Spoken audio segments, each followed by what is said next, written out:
6일 지방선거와 함께 치러지는 국회의원 보궐선거에 이재명 전 경기도지사와 안철수 인수위원장이 출마합니다. 민주당 비상대책위원회는 이 전 지사를 인천 계양을에 공천하기로 결정했고 안 위원장은 경기 분당갑 출마를 공식화했습니다. 민주당이 한덕수 국무총리 후보자와 장관 후보자 5명에 대해 부적합 판정을 내리고 지명 철회를 압박했습니다. 윤석열 대통령 당선인과 국민의힘은 국회 인준이 없으면 총리 없이 새 정부 내각을 출범하겠다는 입장인 것으로 알려졌습니다. 민주당이 후반기 국회 원구성 협의는 후반기 원내대표들이 해야 한다며 원점에서 논의하겠다는 입장을 밝혔습니다. 국민의힘은 후반기 법사위원장은 국민의힘이 맡기로 한 여야 합의를 뒤집는 것이라며 강하게 반발했습니다. 청년 정치인의 시각으로 이슈를 분석해보는 청년 마수. 오늘은 새 정부 출범을 나흘 앞두고 총리 인준 문제와 장관 후보자 낙마 여부 등 인사청문회를 둘러싼 여야 대치와 판이 커지고 있는 재보선 상황을 짚어봅니다.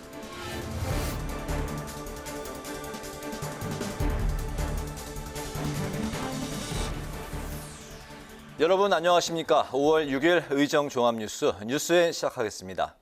오늘은 농림축산식품부 장관 후보자 인사청문회 중계로 조금 늦게 시작합니다. 6일 지방선거와 함께 치러지는 국회의원 보궐선거에 전 대선 후보들이 나오면서 판이 커지고 있습니다. 더불어민주당은 송영길 전 대표가 빠진 인천 계양을에 이재명 상임 고문을 전략 공천하기로 했습니다. 국민의힘에선 오늘 인수위 해단식을 가진 안철수 인수위원장이 성남 분당갑 출마를 공식화했습니다. 보도에 김희연 기자입니다. 이재명 더불어민주당 상임고문이 대선 패배 후 2개월 만에 정계에 복귀합니다.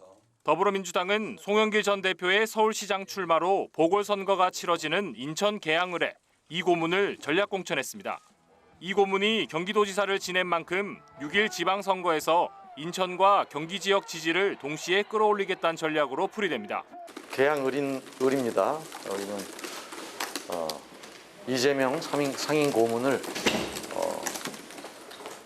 후보자로 의결했다는 말씀을 드립니다. 최근에 지도부가 이재명 상임 고문께 지방선거 승리를 위해서 직접 출마해 줄 것을 요청을 했고 그것에 대해서 이재명 후보도 동의를 하셨기 때문에 계양을에 출마를 하고 인천 계양을은 송 전 대표가 16대부터 19대를 제외하고 21대 총선까지 5선을 한 진보 강세 지역으로 지난 대선에서 이재명 고문이 52.2%를 얻으면서 윤석열 당선인을 9.6%포인트 차로 앞섰습니다. 이 고문은 또 보궐선거 출마와 함께 선대위 총괄 상임선대위원장을 맡아 6일 지방선거를 진두지휘합니다. 국민의힘은 이 고문이 아무런 연고도 없는 인천 계양을에 나오는 건 정당성이 없다며 국회의원의 불체포 특권을 이용하기 위한 수사 방탄용 공천이라고 비판했습니다. 이런 가운데 안철수 인수위원장이 성남 분당갑 보궐선거 출마를 공식화했습니다. 특히 판교에 가장 먼저 사옥을 지은 게 안내비고 한국의 실리콘밸리가 되는데 일조했다며 지역 관련성을 강조했습니다. 수도권 승리를 위해서 제가 분당갑에 출마해달라는 그런 당 안팎의 진정 어린 그런 요청들이 계속 이어지고 있습니다. 분당갑뿐만 아니라 경기도를 포함한 수도권의 그 선거 승리를 위해서는 제 몸을 던질 생각입니다. 오늘 인수위 해단식을 가진 안 위원장은 조만간 공식 출마 선언을 할 예정입니다. 안 위원장에 앞서 박민식 전 의원이 분당갑 출마를 선언했는데 이준석 대표는 이미 후보 신청을 받았기 때문에 전략공천 대상지는 아니고 경선을 치르거나 안 위원장이 월등히 앞서면 단수 공천 가능성이 있다고 밝혔습니다. 민주당에서는 지난 20대 총선 분당갑에서 당선됐던 김병관 전 의원을 공천했습니다. 국회방송 김희연입니다. 윤석열 정부 1기 내각 인사청문회 전국에 갈수록 얼어붙고 있습니다. 국민의힘에서 민주당이 한덕수 국무총리 후보자와 정호영, 한동훈 후보자 연계를 제안했다는 주장이 나오면서 갈등의 골은 더 깊어지고 있는데요. 다음 주 새 정부 출범을 앞두고 윤석열 당선인 측은 총리 없이 시작하겠다며 배수진을 치고 나섰습니다. 보도에 홍혜진 기자입니다. 인사청문회 대치 전국이 전입 가경입니다. 한덕수 국무총리 후보자를 비롯해 정호영, 한동훈, 이상민, 원희룡 등을 모두 낙마 대상자로 보는 민주당과 직무 수행에 문제가 없다는 국민의힘. 여기에 국민의힘 권성동 원내대표가 민주당이 국회 인준이 필요한 한덕수 후보자와 다른 후보자를 연계하자는 물밑 제안을 했다는 주장을 하면서 양측의 갈등은 증폭하고 있습니다. 민주당은 사실이 아니라며 한 후보자 자체가 부적격이라고 반박했지만 한덕수 후보자 인준을 무기로 우리 당이 무리한 낙마 요구를 한다는 주장은 그야말로 적반하장입니다. 국민의힘은 한 후보자에게 큰 흠결이 발견되지 않았다며 적격 청문 보고서를 채택해야 한다고 주장하고 있습니다. 국민의힘과 윤석열 당선인 측은 민주당이 끝까지 총리 인준에 반대하면 총리 없이 새 정부를 출범시킬 수도 있다고 배수진을 쳤습니다. 연계 제안을 받으면 민주당의 연쇄 낙마 요구 가능성을 배제할 수 없고 정권 초부터 기싸움에서 밀려선 안 된다는 의지가 반영된 것으로 보입니다. 여기에 한동훈 법무장관 후보자의 경우 민주당은 검수완박에 반대하는 한 후보자 낙마 총공세에 나섰고 국민의힘은 반드시 지켜내겠다는 입장입니다. 다만 국민의힘은 아빠 찬스 논란의 정우영 후보자에 대해선 당의 부정적 입장을 윤 당선인 측에 전달했다고 말해 지명 철회를 요청한 것으로 보입니다. 우리 당의 의견을 비공개로 대통령 당선인 측의 비서실에 전달을 하였고 당선인께서도 아마 각종 의견이나 여론을 감안해서 적절한 판단을 하시리라고 생각하고 있습니다. 이런 가운데 국회 농해수위는 오늘 정황근 농림부 장관 후보자 인사청문회를 실시했습니다. 여야는 정부의 포괄적, 점진적, 환태평양 경제 동반자 협정, CPTPP 추진 등의 우려를 표명하며 후보자의 입장을 묻는 등 주로 능력 검증에 주력했습니다.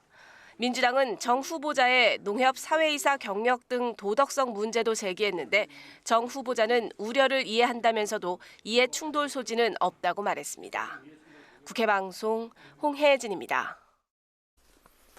국회는 다음 달 후반기 원 구성을 시작하는데요. 벌써 법제사법위원장을 둘러싼 여야 간 전운이 고조되고 있습니다. 민주당이 후반기 법사위원장을 국민의힘이 맡기로 한 여야 합의를 재논의하자고 주장하면서인데 국민의힘은 의회 독재라며 강력 반발하고 있습니다. 강민지 기자가 보도합니다. 지난해 7월 여야는 올해 6월 이후 법사위원장 자리를 국민의힘에 넘기기로 합의했습니다. 21대 국회 출범 후 법사위원장 몫을 둔 여야 원구성 대치가 계속되자 전반기는 민주당이, 후반기는 국민의힘이 맡기로 한 겁니다. 후반기 상임위원장 배분은 교섭단체 의석수에 따라 하되 법제사법위원장은 국민의힘에서 맡는다. 하지만 새로 선출된 박홍근 민주당 원내대표가 모든 가능성을 열어두고 기존 합의를 재논의해야 한다고 밝히면서 공방이 시작됐습니다. 박 원내대표는 국회법상 후반기 원구성 협상을 전임 원내대표가 결정하는 건 권한 남용인데다 여야가 합의한 검수완박 중재안을 먼저 파기한 건 국민의힘이라고 주장했습니다. 후반기 원구성에 대한 협의는 국회법 절차에 따라 원점에서 협의를 해나가는 것이 당연하다라고 말씀을 드렸고요. 법적으로 이 책무가 있고 또 권한이 있는 그런 분들의 것까지 합의한 것은 그것은 권한 밖의 일을 미리 한 것이다. 정부 견제를 위해 야당이 된 민주당이 법사위원장을 맡아야 한다고 주장하고 있지만 사실상 중대범죄수사청 설치에 제동이 걸릴 수 있다는 판단이 작용한 것으로 보입니다. 국민의힘은 자기 기만이자 민심 역주행이라며 즉각 반발했습니다. 자신들이 여당일 때는 여당이라는 이유로 법사위원장 자리를 강탈해 가더니 대선에서 패배하니 야당 몫이라고 우기겠다는 것으로 보입니다. 얼마나 더 많은 폭거를 저지르려고 하는 것인지 이해할 수가 없습니다. 또 국회의장과 법사위원장을 모두 차지하겠다는 건 독선이자 뻔뻔스러움의 극치라며 민주당이 마음먹은 대로 할 수 있는 의회 독재 상황이라고 비판했습니다. 하지만 민주당이 법사위원장 선출을 밀어붙일 경우 의석수에서 밀리는 국민의힘은 방법이 없습니다. 국회법상 상임위원장은 국회의장이 상임위원장 선출권을 상정한 뒤 본회의에서 재적의원 과반 찬성을 얻어야 되기 때문입니다. 이 때문에 국민의힘은 후반기 국회의장 자리를 양보하라고 요구하고 있습니다. 국회의장은 원내 제1당이 맡는 게 관례지만 국회법 규정은 아니어서 협상이 가능합니다. 하지만 민주당은 국회의장도 양보할 수 없다는 입장이어서 다음 달 원구성 협상을 둘러싼 여야 대치가 불가피해 보입니다. 국회방송 강민지입니다. 검찰 수사권 완전 박탈 이른바 검수완박 법안의 입법 절차는 마무리됐지만 후폭풍은 계속되고 있습니다. 국민의힘은 민주당 박광원, 민영배 의원에 대한 징계안을 제출하며 검수완박 강행 처리를 비판했고, 더불어민주당은 중대범죄수사청 설치 논의를 위한 국회 사법개혁특별위원회 구성 등 검수완박 후속 입법에 나섰습니다. 임채원 기자입니다. 국민의힘은 국회 법제사법위원장인 박광원 더불어민주당 의원과 무소속 민영배 의원에 대한 징계안을 국회에 제출했습니다. 앞서 민주당은 김기현, 배현진 의원에 대한 징계안을 제출했는데 민주당 의원들의 잘못도 심사하라며 맞불을 놓은 겁니다. 권성동 원내대표는 박 위원장과 민 의원이 검수완박 법안 날치기 통과를 위해 직권남용과 위장탈당 꼼수로 법사위 안건조정위를 무력화했다며 국회법을 유린했다고 비판했습니다. 민주당 박광원, 민영배 의원에 대한 징계안을 오늘 제출합니다. 징계안은 동일한 기준과 잣대로 심사되어야 합니다. 민주당은 의원 징계마저도 내로남불해서는 아니 됩니다. 민주당은 검수완박의 후속 법안인 중대범죄수사청, 한국형 FBI 설치 법안 추진에 속도를 내고 있습니다. 검수완박법이 공포됐지만 중수청이 설치돼야 검찰의 부패, 경제범죄 수사권을 이관할 수 있기 때문입니다. 그래서 그 원칙하에 국민되고 있는 게 이제 한국형 FBI입니다. 네. 근데 이제 이것은 이제 정부 기관이기 때문에 야당이 마음대로 할 수 있는 건 아니고, 네.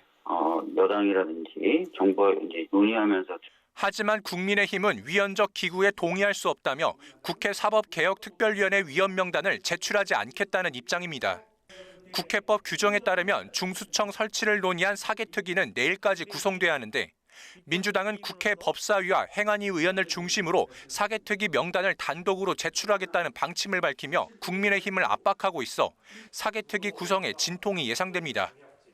국회방송 임천입니다. 대통령직 인수위원회가 50일 동안의 활동을 마치고 해단식을 가졌습니다. 해단식에 참석한 윤석열 대통령 당선인은 청와대 개방부터 집무실 이전 문제까지 새 정부 출범 준비에 만전을 기해준 인수위원들 덕분에 새 정부 국정 운영이 잘 될 것으로 확신한다고 말했습니다. 안철수 인수위원장은 국정과제 110개의 사이버 안보, 디지털 플랫폼 정부 등 미래지향적인 과제를 담았다면서 윤석열 정부의 성공을 기원했습니다. 한편 민주당은 인수위의 50일 활동에 대해 총체적 실패로 마무리됐다고 평가하고 국민에게 남긴 것은 집무실 이전과 관저 쇼핑뿐이라고 비판했습니다. 더불어민주당과 정의당은 윤석열 대통령 당선인이 서울시 공무원 간첩 조작 사건 담당 검사였던 이시원 변호사를 대통령 비서실 공직기강 비서관으로 임명한 것을 강하게 비판했습니다. 민주당은 평범한 공무원을 간첩으로 조작한 범죄 연루자에게 결코 공직기강을 맡길 수 없다며 인선 철회를 촉구했습니다. 정의당도 국민을 우습게 보는 망동이라며 1970, 80년대 공안검찰의 전면 등장이라는 우려를 감출 수 없다고 주장했습니다. 국민의힘이 현금 살포 당원 매수 의혹이 제기된 진성준 더불어민주당 의원을 선거법상 매수죄 등의 혐의로 검찰에 고발했습니다. 국민의힘 소속 법제사법위원회 위원들은 오늘 기자회견을 열고 진 의원이 지역 건설업자로부터 스폰을 받아 현금을 살포해 권리당원을 매수했다는 공익신고자의 제보를 근거로 이같이 결정했다고 밝혔습니다. 국민의힘 법사위원들은 또 진 의원이 돈을 건넨 건설업자의 사업상 편의를 봐주거나 도와준 행위 등이 있었는지 대가성 여부도 철저히 규명해야 한다고 주장했습니다.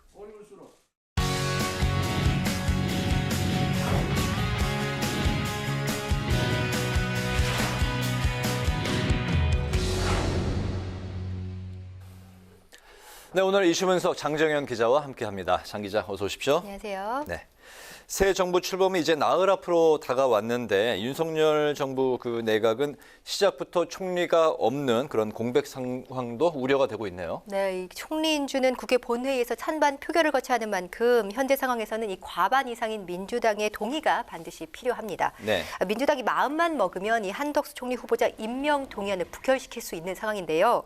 이런 민주당이 오늘도 한덕수, 정호영, 한동훈 후보자를 이 부적격 후보자들로 지목하면서 여야 갈등이 고조되고 있습니다. 특히 한덕수 후보자에게 자진 사퇴를 요구하고 있는데 민주당 입장에서는 아무래도 이 국회 표결로 부결시킬 경우에는 새 정부 출범 직후에 있을 6일 지방선거에서 정치적 역풍을 맞을 수도 있다는 판단이 깔린 것으로 해석되고 있습니다. 하지만 한덕수 후보자가 자진 사퇴할 가능성은 크지 않아 보이기 때문에 일각에서는 민주당이 플랜 B로 정호영, 한동훈 후보자 낙마와 한덕수 후보자 인준을 연결시키는 일종의 딜을 하지 않겠느냐 하는 이야기가 나오고 있는데요. 이 권성동 국민의힘 원내대표도 의원들 간 접촉한 이야기들을 종합해보면 이런 물밑 제안이 있다고 밝혔고요. 도저히 받아들일 수 없다고 언론에 말했는데요. 진성준 민주당 원내수석 부대표는 전혀 사실이 아니다. 딜 가능성도 없다고 일축한 상황입니다.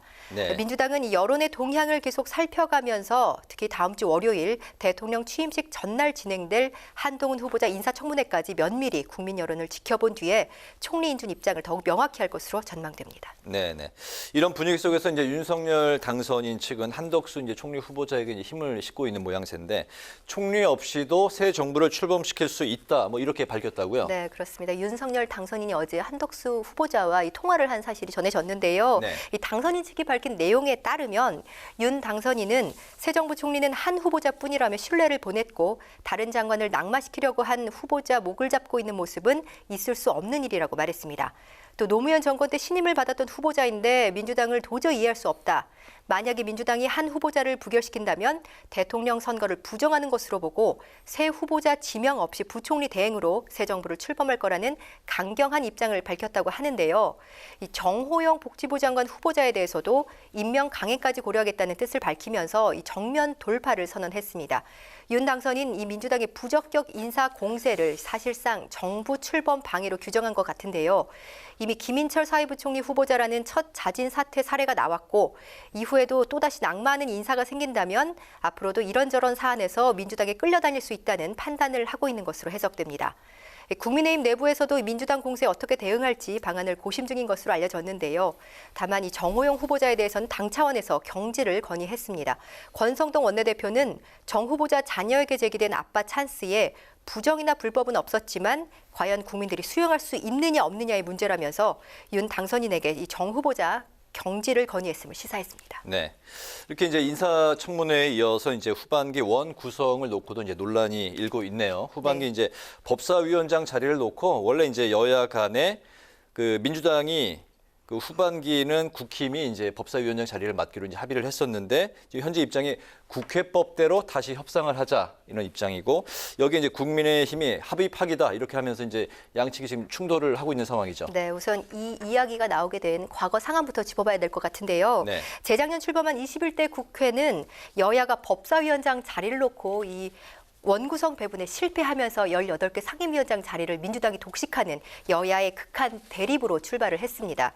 1년 넘게 민주당 독식 상황이 지속되다가 지난해 7월에서야 박병석 국회의장이 내놓은 중재안에 따라서 민주당과 국민의힘이 교대로 법사위원장을 맡기로 했는데요.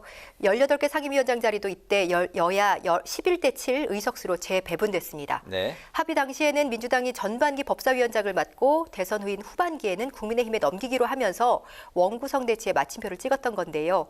이 원구성 갈등이 다시 재현됐습니다. 최근 민주당이 이 후반기 법사위원장직을 내놓지 않겠다고 밝힌 건데요. 국민의힘이 먼저 검수완박 합의를 파기했고 전반기 원내대표가 후반기 국회 원구성까지 결정하는 게 맞느냐는 걸 이유로 들었습니다. 또 당시 국민의힘이 정부 여당에 대한 견제 차원에서 법사위원장직을 야당인 국민의힘이 맡아야 한다는 논리를 폈던 만큼 이제는 민주당이 야당이다. 그러니 법사위원장직을 유지하는 게 맞다. 이렇게 얘기하고 있습니다. 국민의힘은 당연히 반발하고 있고요. 민주당이 무소불위의 의석수로 여야 약속을 파기하려 한다고 비난했습니다. 또 후반기 법사위원장 자리를 가져갈 거면 국회의장 자리를 내놓아라 이렇게도 맞서고 있는데요. 이 정치권 안팎에서는 민주당이 법사위원장직을 내줄 경우에 이 중수청 설치 같은 검수완박에 남은 후속 입법에 차질이 불가피하다는 인식이 깔렸다고 보고 있고요. 민주당이 물어붙인다면 이 국민의힘이 법사위원장직을 차지하기는 어려운 상황입니다. 상임위원장은 이 국회법상 본회의 표결을 통해서 선출하도록 되어 있기 때문에 민주당이 표결을 강행한다면 국민의힘으로서는 막을 방법이 없습니다. 그렇군요. 그리고 이제 또 한 가지 짚어볼 게 이번 그 검수완박 입법 과정에서 당초 이제 여야 충돌을 방지하기 위해서 만들었던 게 국회 선진화법인데 바로 이 선진화법이 무력했다는 평가가 나오고 있네요. 네, 2012년 5월 이 다수당의 일방적 국회 운영과 점거, 몸싸움 같은 이 물리적 충돌을 저지하기 위해 국회법을 개정한 내용을 두고 국회 선진화법이라고 부르는데요. 네. 2011년 11월 김선동 옛 통합진보당 의원이 국회 본회의장에서 이 한미 FTA 의결에 반발해 최루탄을 던진 게 이 입법 계기가 됐습니다. 이 합법적 의사진행 방해 행위인 필리버스터 제도와 안건 신속 처리를 위한 패스트트랙 제도, 의장석이나 위원장석 점거 같은 폭력 국회를 방지하기 위한 내용인데요. 하지만 이번 검수완박 입법 과정에서 이 국회 선진화법은 무용지물, 속수무책 이렇게 표현되고 있습니다. 국민의힘은 다수당의 법안 강행 처리를 막기 위한 수기제도인 안건조정위원회는 민형배 의원의 민주당 탈당으로 무력화됐고 무제한 토론인 필리버스터도 민주당의 회기 쪼개기로 단 몇 시간짜리에 그치고 말았다며 민주당을 비난하고 있고요. 민주당은 오히려 국민의힘이 검수완박 법안 처리 과정에서 물리적 폭력을 행사했다며 김기현, 배현진 의원에 대한 징계안을 국회에 제출했습니다. 이에 맞서서 국민의힘도 민형배 의원과 법사위원장인 박광원 의원에 대한 징계안을 제출하기로 했는데요. 이 새 정부 출범을 앞두고 여야 협치가 기대되기도 했었는데 사실상 국회는 여야 갈등의 최정점에서 새 정부를 맞이하게 됐습니다. 그렇군요. 오늘 이슈 분석에서는 총리 인사청문회와 법사위원장 배분을 둘러싼 여야 간 갈등 그리고 국회 선진화법 무용론까지 살펴봤습니다. 장정현 기자 수고했습니다.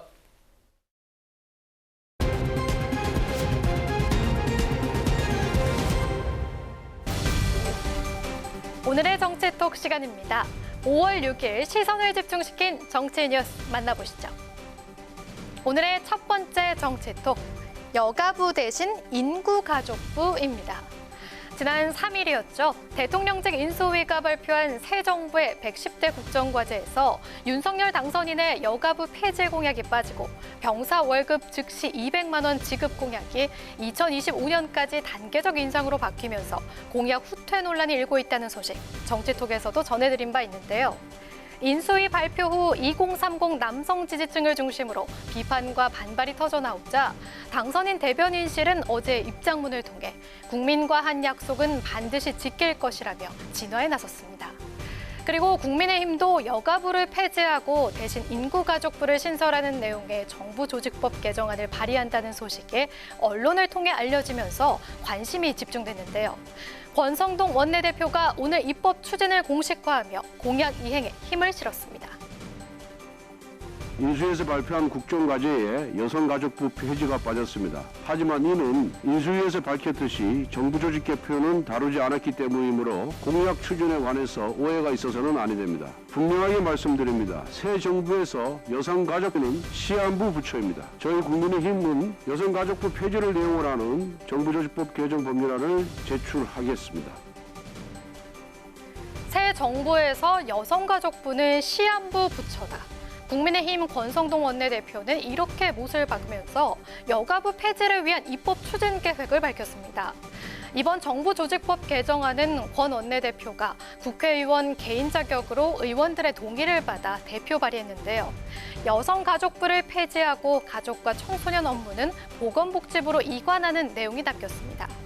다만 언론에서 알려진 것처럼 여가부 대신 인구가족부를 신설한다는 내용은 보좌진 차원에서 검토한 아이디어일 뿐이었다며 일축했습니다. 그런데 국민의힘이 발의한 여가부 폐지 법안, 앞으로 여소야대가 될 국회 상황에서 처리 가능성은 높지 않은 게 현실입니다. 당장 여가부 폐지를 반대해온 민주당에서는 국민의힘이 지방선거를 염두에 두고 눈치 보기를 하고 있다며 개정안 발의에 대한 비판적인 입장을 보였는데요. 국민의힘 권성동 원내대표는 민주당에 가로막히더라도 국민들에게 공약을 추진하려는 우리 당의 의지와 신의를 보여줘야 한다고 강조했습니다. 또 한 번 정치권의 이슈로 떠오른 여가부 폐지. 과연 최종 운명은 어떻게 될까요? 이어서 두 번째 정치톡. 마지막 퇴근길입니다. 오는 9일, 이제 사흘 뒤면 문재인 대통령이 제19대 대통령으로서의 임기를 마치고 청와대를 나오게 됩니다. 대통령으로서의 마지막 하루를 어떻게 보낼지, 청와대가 오늘 문 대통령의 임기 종료일 마지막 공식 일정을 발표했는데요. 임기 마무리, 그 첫 일정은 부인 김정숙 여사와 김부겸 국무총리를 비롯한 국무위원들과 함께 국립현충원과 효창공원을 찾아 참배하는 것으로 시작할 예정이라고 합니다. 이어 오전에 청와대 본관에서 퇴임 연설을 하게 되는데요. 지난 5년 임기 동안의 소회와 국민께 드리는 말씀을 담을 것으로 전해졌습니다. 그리고 얼마 전 문 대통령이 기자간담회에서 5월 9일 18시 업무 마치는 퇴근 시간에 청와대에서 퇴근할 계획이라고 밝힌 것처럼 오후 6시에 문 대통령 내외가 걸어서 청와대 정문을 나올 것으로 알려졌는데요. 마지막 퇴근길인 만큼 깜짝 이벤트도 예고됐습니다. 저녁 6시에 밖으로 나가면 아마도 사람들이 꽤 많이 모여 계실 테니까 그것도 대통령 마지막 퇴근길 보시겠다고 오신 분들인데 아무것도 안 할 수는 없잖아요. 가능할지는 잘 모르겠지만 악수도 나누고 인사도 하고 그러면서 걸어 내려가시다가 정말 많은 사람들 앞에서 그동안 너무 감사했다 정도 한마디 할 수 있지 않나? 예, 그 자연스러운 모습 중에 깜짝 이벤트 같은 것도 머릿속엔 있습니까? 그런 거는 없을 리는 없죠. 그날 확인해 보시면 되지 않을까요? 대통령 마지막 퇴근길을 보겠다고 오실 분들이 꽤 많을 것 같다. 탁현민 청와대 의전비서관은 이렇게 언급하면서 퇴근 인사와 함께 깜짝 이벤트 가능성을 언급했습니다. 실제로 청와대 국정상황실장 출신인 민주당 윤건영 의원이 최근 SNS를 통해 문 대통령 마지막 퇴근길을 함께하자고 제안하면서 적지 않은 지지자들이 모일 것으로 예상되고 있습니다. 이후 문 대통령은 청와대 밖에서 하루를 보낸 뒤 10일 윤석열 당선인의 취임식에 참석하고 고향인 양산으로 내려갈 계획인데요. 윤건영 의원은 집으로 가는 길이라면서 10일 일정까지 이렇게 공개를 하기도 했습니다. 정권 교체와 함께 지난 5년간의 무거운 책임을 내려놓게 되는 문 대통령의 마지막 퇴근길. 과연 그 발걸음은 무거울까요? 가벼울까요? 지금까지 오늘의 정치톡이었습니다.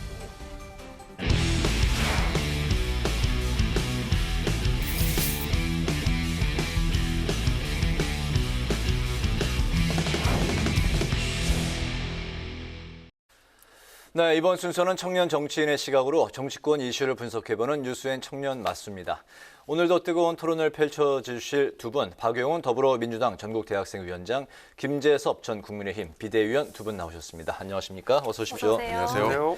먼저 그 인사청문회 이야기로 시작을 해볼까 하는데요. 새 정부 내각에 대한 인사청문회가 이제 반환점을 돌았지만 갈등이 이제 점점 더 고조되고 있는 상황인데 그 민주당은 한덕수 총리 후보자 인준을 지렛대로 정호영 플러스 알파의 낙마를 요구하고 있고 또 윤 당선인 측은 정호영 후보자도 문제가 없고 오히려 그런 의혹들이 클리어됐다 뭐 이런 입장을 밝혔습니다.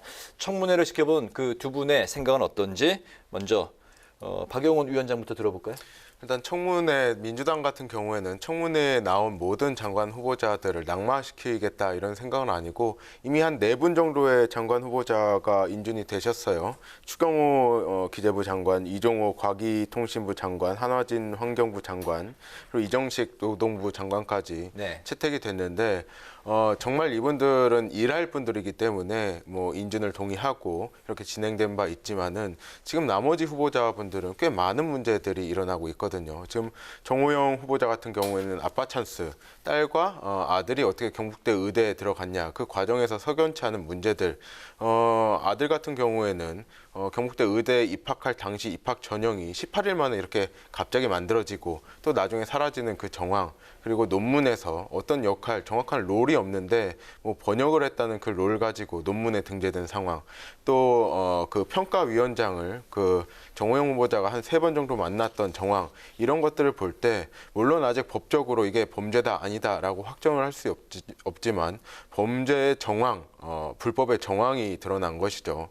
이런 후보자들을 정말 장관으로 내세우면 이제까지 인사청문회 관례상 반드시 낙마해야 될 후보자거든요. 이렇게 버티는 것도 참 이상하다.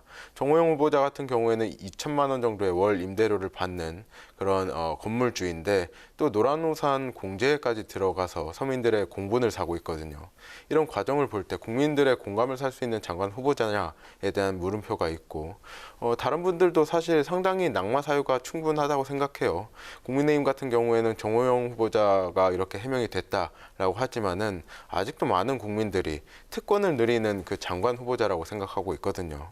제가 노란우산 공제회를 말했지만은 그것과 별개로 자식들에게 꽤 큰 특혜를 줬다는 의혹들, 이런 의혹들을 과연 국민들께서 공감하실 수 있을지 생각이 들고, 또 원희룡 후보자 같은 경우에는 청문회 과정에서 모든 질의응답에 대해서 다 해명한 것은 아니거든요. 법인카드를 유용하거나 잘못 썼거나 과다하게 이렇게 표기를 해서 좀 지출한 부분에 대한 의혹은 또 나중에 본인이 해명하겠다 하고 얼토당토하지 않게 이렇게 넘긴 상황도 있어요. 이런 상황을 볼 때 정말 장관 후보자가 되고 싶으면 제대로 인사추천을 했어야 되고, 정말 장관 후보자가 되고 싶으면 모든 자료를 주고 명확하게 해명을 해야 된다. 좀 다소 아쉬운 측면이 있는 건 사실입니다. 네, 국민 눈높이에 분명히 문제가 있는 인사들이 있다. 발목 잡기가 아니다라는 말씀을 하셨고요. 그 이제 말씀하신 내용 중에 동의할 수 있는 부분이 있어요. 예를 들면 이제 정호영 후보자에 대한 논란, 충분히 이제 국민 눈높이에 맞지 않다고 생각합니다. 그리고 뭐 원희룡 후보자에 대해서 해명 다 안 했다. 여기에 대해서도 뭐 일부 동의할 부분이 있는데, 사실 자료 제출 안 하고 답변 안 하기로는 민주당의 장관 후보자들 역시 만만치 않았습니다. 오히려 자료 제출률이나 이런 거 따져보면 결코 더 나은 모습 보이지 않았거든요. 게다가 심지어 민주당의 장관 후보자들 같은 경우에는 문재인 대통령께서 이야기한 7대 인사 불가 사유에 해당하시는 분들 역시도 많았기 때문에 네. 사실은 지금 말씀하신 내용들이 민주당 과거의 장관 후보자들한테도 동일하게 적용되는, 그리고 더 문제가 많았던 인사들도 많았다라는 말씀을 드리면서, 제일 큰 문제는 이겁니다. 각 후보자들에 대한 문제 지적은 얼마든지 타당하고 그게 인사청문회의 의의라고 저는 생각합니다. 근데 문제는 뭐냐면, 박홍근 원내대표가 했던 이야기들 그대로 제가 인용을 해보자 그러면, 정호영 후보자, 한동훈 후보자를 만약에 통과시킨다 그러면 한덕수 후보자, 총리 후보자에 대해서 참작할 수 있다라고 이야기를 했거든요. 결국엔 그거는 팩트인가요? 예, 그리고 라디오 인터뷰 내용 중에 하셨던 내용이니까요. 그 얘기가 뭐냐면, 본인은 아니라고 하시지만 결국에는 한덕수 총리 후보자의 인준 표결이라는 카드를 가지고, 민주당이 가진 카드를 가지고 나머지 장관 후보자들의 낙마 여부를 결정한다라고 하는 것이거든요. 근데 한 후보자와 다른 후보자를 연계시켜서 마치 저작거리 흥정하듯이 이 후보자를 살리려면 이 후보자를 낙마시켜라라고 하는 것이 과연 인사청문회 제도에 맞는 건지 저는 의심스럽습니다.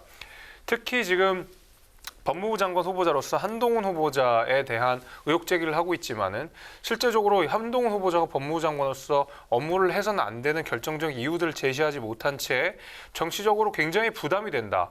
정치적으로 민주당이 한동훈 후보자가 굉장히 꺼림직하다라는 이유로 사실은 한덕수 총리 후보자를 카드를 가지고 한동훈 후보자를 낙마시켜야 되겠다는 이야기를 사실 뭐 그렇게 방송에서 은연히 다 비추고 있거든요. 네. 그런 의미에서 봤을 때 문제 지적 타당합니다. 얼마든지 인사청문회에서 지적할 수 있는 부분인데, 그것을 마치 한덕수 총리 후보자의 인준 표결을 카드로 가지고 나머지 후보의 인사청문회 여부를 가늠하는 것은 정말 저작거리 흥정만도 못하는 그런 인사청문회 취지를 무색하게 하는 정치적인 공격이다라고 저는 생각합니다. 청문회에서 그 인준을 놓고 이렇게 딜을 하는 건 있을 수 없다는 그럼요. 그래서 안 되죠. 네. 네. 그리고 또 요즘 청문회 전국에서 앞서 언급을 해주셨지만 가장 큰 관심은 다음 주 월요일로 미뤄진 한동훈 후보자 청문회입니다. 이 한 후보자 딸의 이른바 스펙 쌓기 의혹, 그리고 또 채널A 검언 유착 의혹 사건을 두고 민주당의 공세가 아주 거셀 것으로 예상이 되는데요.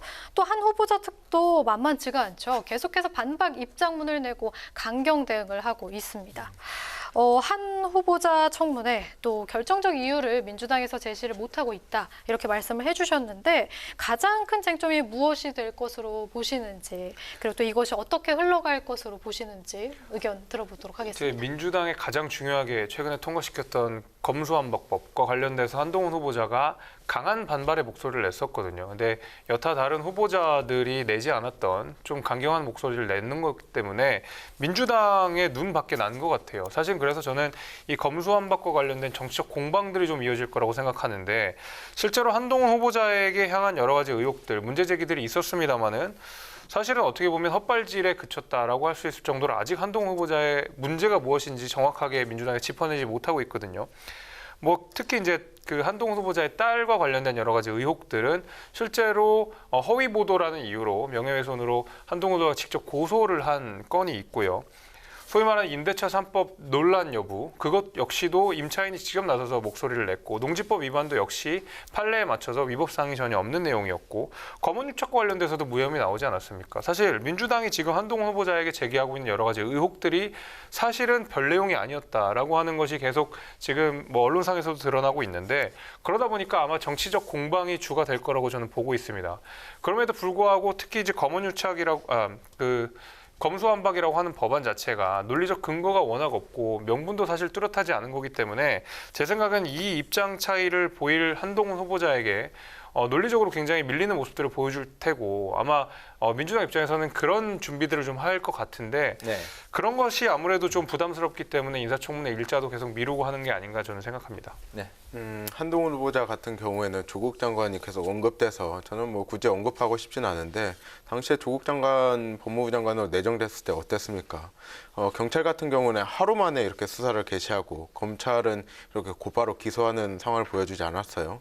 근데 한동훈 후보자에게 제기되는 의혹들, 그 딸에게 제기되는 의혹들을 보면은 그 따님이 뭐 논문을 포함해 한 10편 정도를 이렇게 뭐 철강산업 그리고 미래 의료 미국법 이런 관련된 것들을 본인이 직접 논문에 참여해서 기사화시키고 이런 과정들이 과연 이게 본인이 한 걸까? 아니면 돈을 주고 맡겼거나 유학원을 통해 이렇게 한 거냐 이런 의혹들이 있고 정말 아파 찬스죠.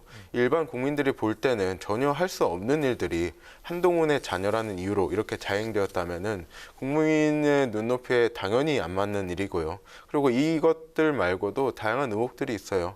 아버지의 건물이 불법 증축됐거나 개조됐다는 의혹도 있고 농지법 의혹도 아직 말끔히 회소된 것은 아니거든요.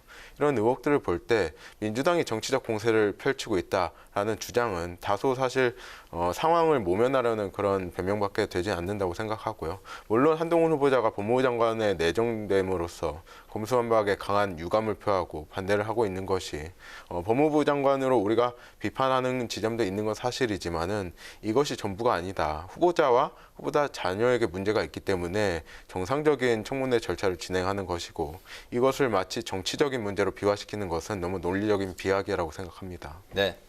새 정부 출범 이제 하루 앞두고 열리는 그 한동훈 후보자 인사청문회 다음 주 월요일인데 또 그 많은 국민의 관심을 모으고 있는 상황이죠. 지켜봐야 될 것 같고 그 인수위가 오늘 해단식을 끝으로 이제 활동을 종료를 했는데 앞서 이제 110대 국정과제를 발표했는데 그 내용을 살펴보면 윤 당선인의 공약 중에 여성가족부 폐지가 이제 빠져 있고 또 병사 월급 200만 원 즉시 인상 내용이 2025년까지 단계적 인상으로 이제 좀 바뀌면서 당초 공약에서 좀 후퇴했다 이런 지적이 나오고 있습니다.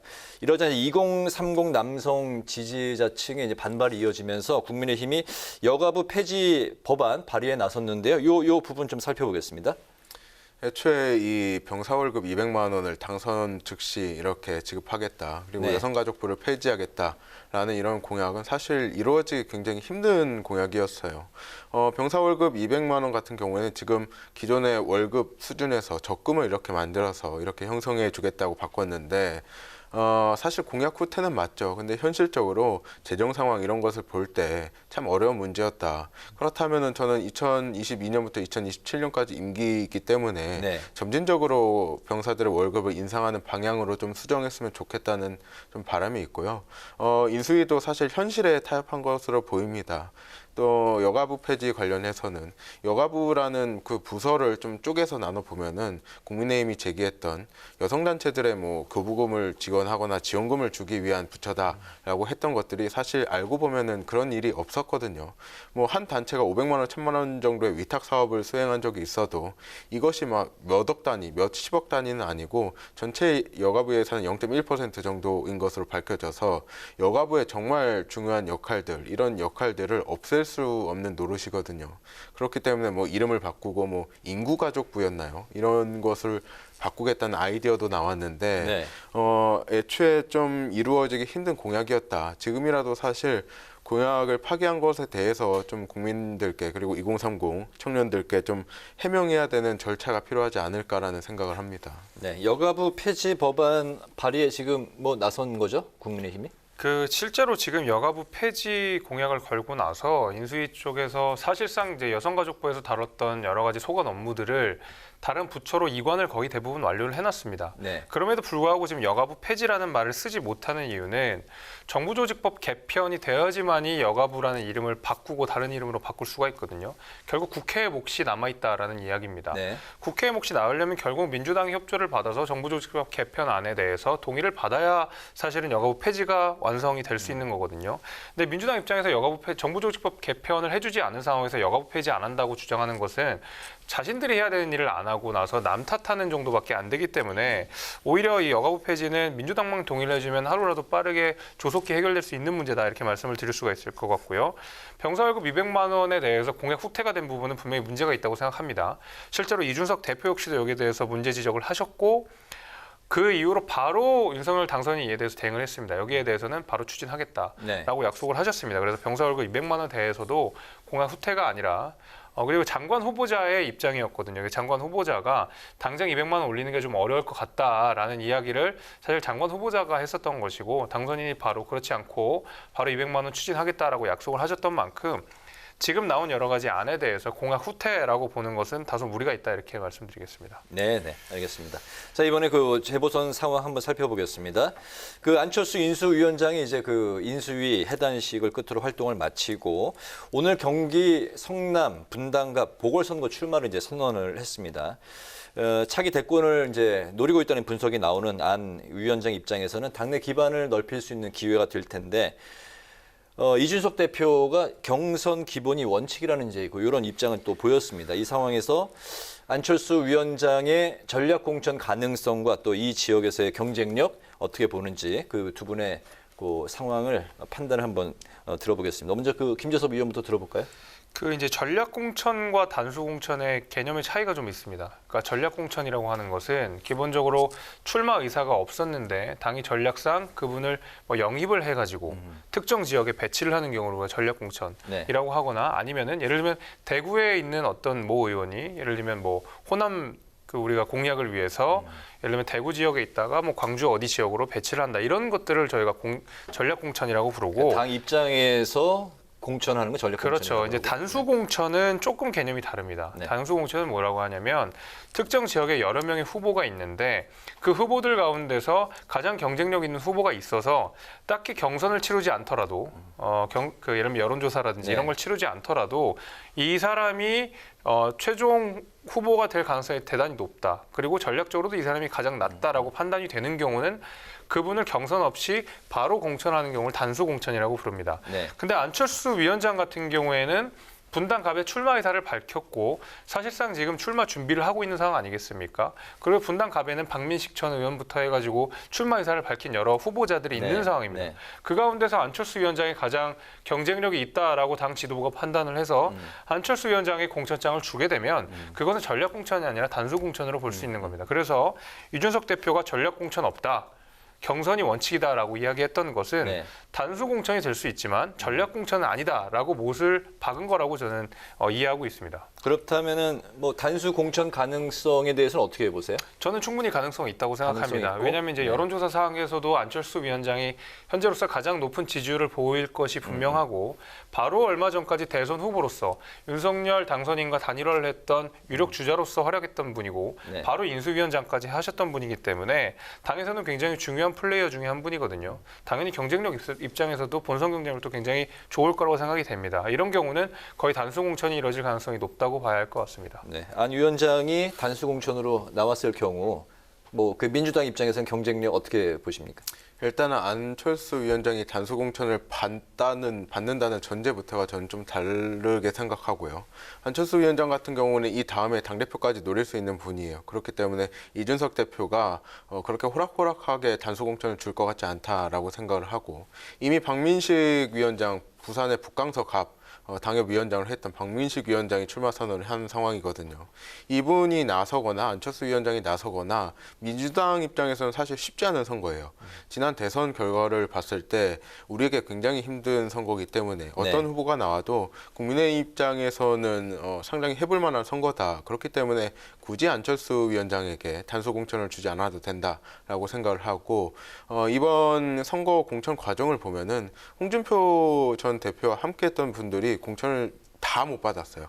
단 한 명이라도 홍준표 대표를 지지 선언했거나 도왔던 분들이 공천 받은 사례가 없는데, 윤석열 인수위원장의 의중이 들어갔다 안 들어갔다는 판단할 수 없겠지만은 당원들이 이렇게 선택한 결과다. 하지만 안철수 위원장에 대한 국민의힘의 당원들의 여론이 저는 그렇게 좋다고 볼 수는 없기 때문에 안철수 후보가 단수 공천 받는 길은 굉장히 어렵다고 생각을 합니다. 그래서 결국에는 안철수 대표가 뭐 후보가 될지 박민식 후보가 후보가 될지 모르겠지만은 민주당 입장에서는 뭐 어떤 후보가 되든 열심히 해야겠습니다. 알겠습니다. 네. 네, 그리고 또 다른 전 대선 후보죠. 이재명 상임 고문의 행보가 지금 주목이 되고 있는데요. 민주당이 오늘 비대위 회의를 열고 이재명 고문의 인천 개항을 전략 공천을 결정했습니다. 그동안 고심을 했던 이 고문도 결국 동의를 한 것으로 전해졌습니다. 대선 패배 이후 약 2달 만에 복귀인데요. 이게 시기상조 아니냐 이런 의견도 있는데 과연 이 행보가 득이 될지 독이 될지 어떻게 보시나요?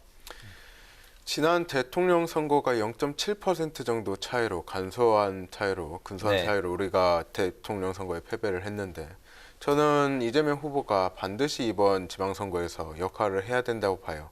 하지만 본인이 후보로 나서지 않을 경우에는 그 부업, 이재명 고문이죠. 지금 고문으로서의 역할이 한계가 있기 때문에 저는 본인이 후보를 등판을 해서 또 언론 플레이라고 좀 하기 그렇지만 언론을 통해서 이렇게 붐업하는 효과를 볼 수 있기 때문에 이재명 후보가 어디든지 출마를 해야 된다고 생각을 해왔고, 이재명 후보 입장에서도 굉장히 고심이 컸을 거예요. 고민이 많았고, 본인께서 정말 2달 만에 이렇게 나오는 것에 대한 부담이 분명 있었던 걸로 저도 알고 있고, 그럼에도 어떻게 해서 이렇게 출마를 하게 됐냐라고 살펴보면은 비대위에서도 또 요청이 있었고 우리 당원들 사이에서도 또 요청이 있었거든요. 또 인천 지역에서 개항으로 반드시 와야 된다. 왜냐하면 인천의 선거 상황이 굉장히 쉽지만은 않는 것이 사실이기 때문에 인천에 출마해 주셔서 또 인천 선거의 붐업을 위한 그런 발판으로 삼을 수 있겠고요. 이재명 후보가 인천에 연고가 없다, 명분이 없다라고 하시는 분들이 계신데 저는 좀 다르게 생각해요. 이재명 후보는 대통령 후보까지 하신 분이기 때문에 이미 전국 정치인이에요. 그래서 뭐 성남에 나가야 된다, 대구에 나가야 된다 이런 이견들이 있지만은 결국에는 전국 선거를 주도할 수 있을 만큼 그렇게 상황이 괜찮은 지역구로 나가는 것도 저는 한 가지 방법이라고 생각합니다. 네.